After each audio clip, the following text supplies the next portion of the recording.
Good morning. Welcome back to Claiborne. Thank you so much for being here. Today is February 14th. It's Wednesday, so it is Ash Wednesday for those of you who observe Lent. And it's also Valentine's Day for those of you who observe Valentine's.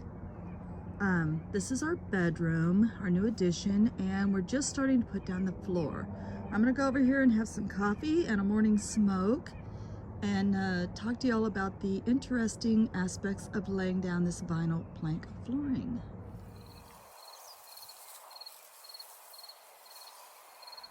Woo! Okay, you guys, I look like I'm in the middle of a construction project. Don't have any makeup on. Threw on my construction clothes, so you'll have to forgive my appearance today. Don't you love the smell of new construction? Oh my gosh, that smell, the wood and the wire. I love it. Okay, now I'm gonna ruin it with the smoke. But anyway, it's kind of cold in here, so the heater's running. So we're putting down this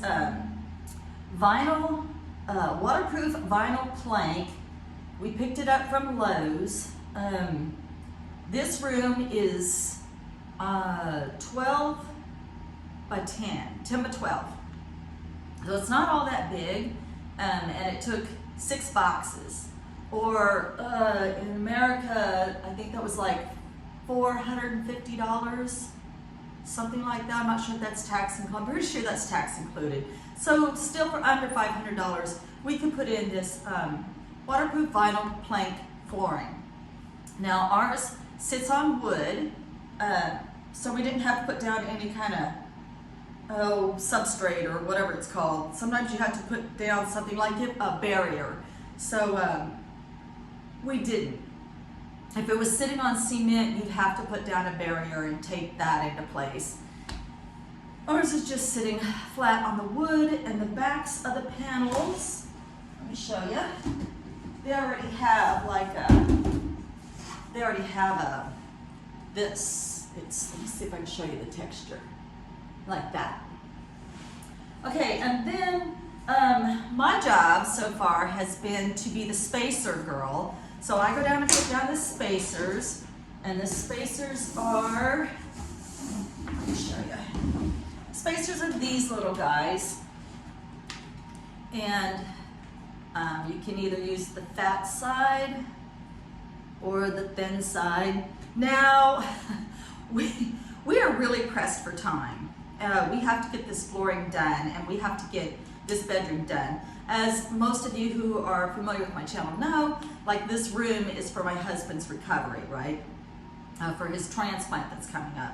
So we're kind of in a hurry here. So we did cut corners as far as, well, just right at the door jamb. You're supposed to saw it out, and I'll show you. We did not saw that out. There's no insulation or sheetrock up yet, let alone the molding that goes around the bottom. So we could stand to be, I'll show you, we could stand to be this far from our wall. We did fat, thin, thick, thin. And we just taped those together, and then that became our spacer from the outer wall. And that way we didn't have to cut around the door jamb. So we just cheated right there. And then up against the walls on the ends, we put thick. We did the thick. So I don't know what it is. Oh, here it is. Oh heck. 5 millimeter. So we did 5 millimeters up against our, from our end walls.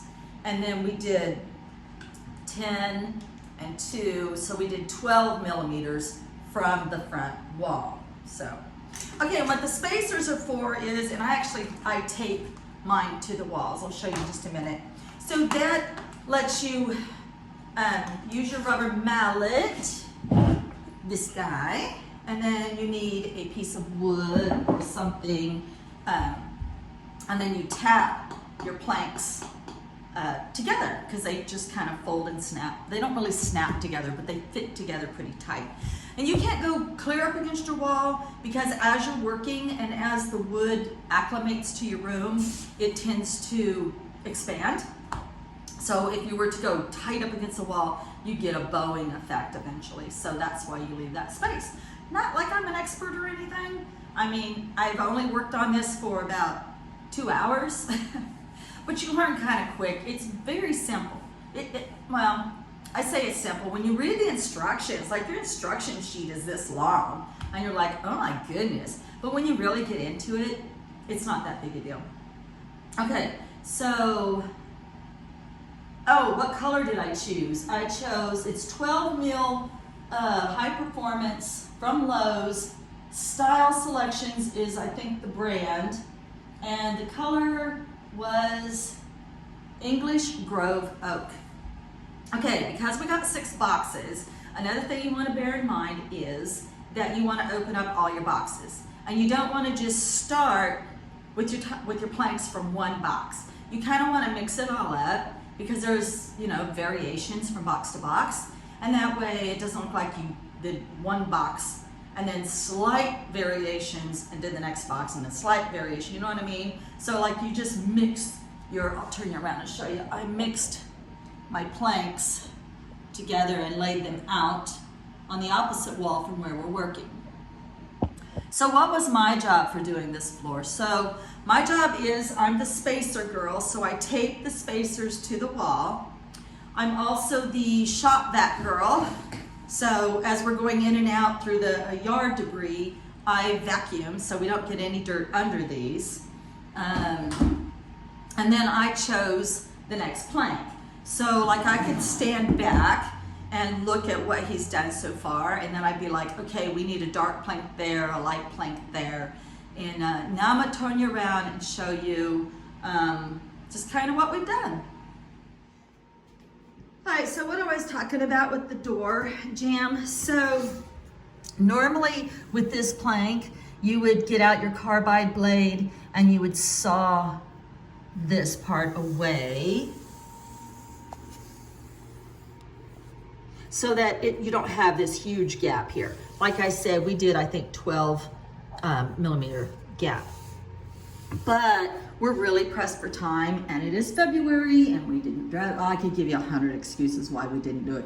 We're just simply pressed for time, so we didn't do it. We just need to get this floor down. He's got one more day, I think, at home, and we even put like our Valentine's plans on hold and everything because we really need to get this floor down. I can do the insulation and most of the sheetrock myself, but I'm not the one to be like doing all of this by myself. I've never done it before, and I didn't want to be the one doing it all by myself. So I did the jobs that I told you. Okay, so what you do is, from what I understand now, I'm no expert, remember, but I'm gonna tell you how we're doing it. So we start, it says at the left wall. So coming in the room, you start at the left wall and you establish your space away from your front wall. Then you make sure you establish your space away from your left wall. And the reason why you do that is because you're tapping these planks in from, walking backwards, from this end. So when you tap it in this way and it's traveling that direction, you want to make sure you get your spacers down there. Does that make sense? Okay, and then you start from the left wall. So you just pick a plank. So because this is where you walk in, we didn't want like really light planks right where you walk in. We wanted darker planks. I don't know, I'll probably put a rug there anyway, but you know, I just didn't want like this really light one to be right where we step in. So we did start with a darker plank there. And then you just lay out a whole plank. I'm losing my voice. And then a second plank fit. And then when you get to the end, you got a little piece of a plank, right? So whatever's left on this plank, after you cut it off, and you make sure your spacers are there when you're measuring to cut it off for that expansion. So whatever's left on the end of this goes in your next row right there. So that's the other end of that plank.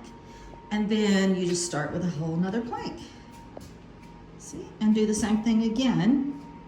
And then when you get this one, oh, here I am. I lost where my finger is. So I like those with the knotty looking pine look. I love those, I think they're cool. And then of course, the end of that starts your next row. So it's pretty simple. So basically 2 full planks and a piece of another plank fit per row. There's only 8 planks per box. And then we'll start here with a whole new plank, and then I'll pick out which plank, and then of course cut it off, and whatever's left goes up there. And the only other thing is that you want to make sure that your seams, this seam and your next row's over seam, have to be at least 6 inches apart. So if you end up with a little bitty short piece, you just kind of toss it out. I put like this little piece over here is too small, and so I'm saving it, and I'm going to use it in my folks' cabin and give them a really nice floor in their cabin. Isn't that going to be cool? Can't wait to do that. And I will have to get a saw out and do that. I think that's everything that I wanted to show you guys of how we're learning how to do this. Oh, my electrician, he did an amazing job. I just love that guy. He's done all our electrical work ever since we bought Claiborne. He's the one who's done it all. So he knows where everything's buried and everything is and what's what, and we don't have to worry about it. He takes care of all of that. An amazing guy. Runs his own company. He's the only one. And I told him, hurry up and get on Yelp so I can give you good reviews. Okay, plus he's just an interesting guy, just to talk to all day. I try to stay quiet, stay out of his way, but he's so interesting and he knows so much. And I know more now about ohms than I've ever known in my whole life. We have very lively conversations about alternating currents and direct currents and religion, and oh my goodness, there's just so much he's willing to talk about. And I'm like, I don't see humans that often, so I probably talked the poor guy's ears off, but he don't mind.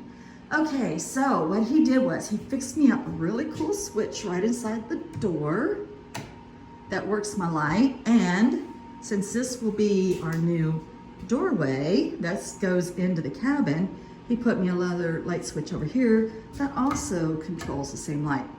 I was gonna have him put me in a dimmer switch, but I didn't have the time to fool with all that.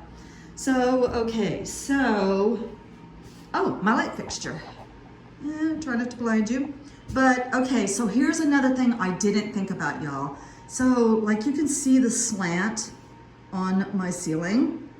It's not no 45 or nothing, but it is a slant. You see how it comes down? It slopes like downhill. Well, that's very angled. And then when I chose this beautiful light fixture, I'll put my hand in front of the light. I didn't think about the fact that it's so angled too.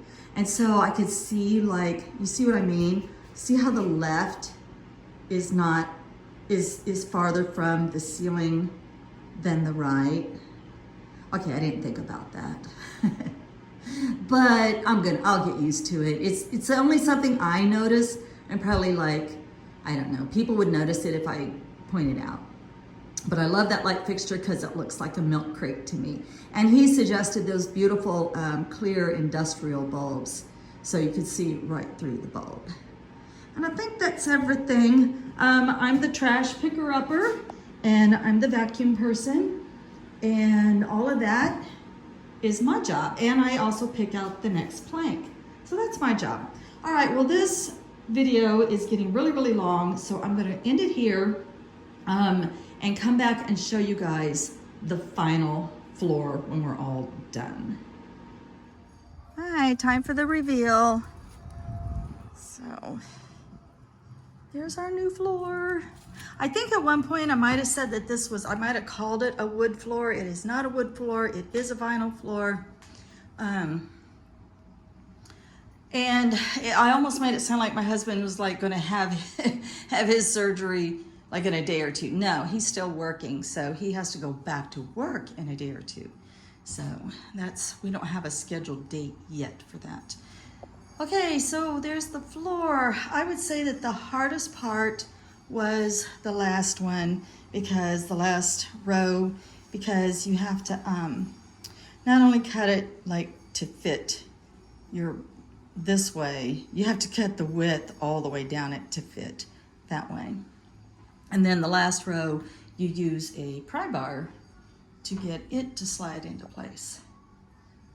All right, well, we spent our Valentines working together for a common goal, and we thoroughly enjoyed our day. Tomorrow we'll go have our dinner, and we're also going to pick up our insulation. All right, guys, hopefully you all had a wonderful, fantastic Valentine's Day if you do celebrate, and you did something with someone that you love. All right, guys, speaking of love, I'm sending you out much, much love and light. Many blessings.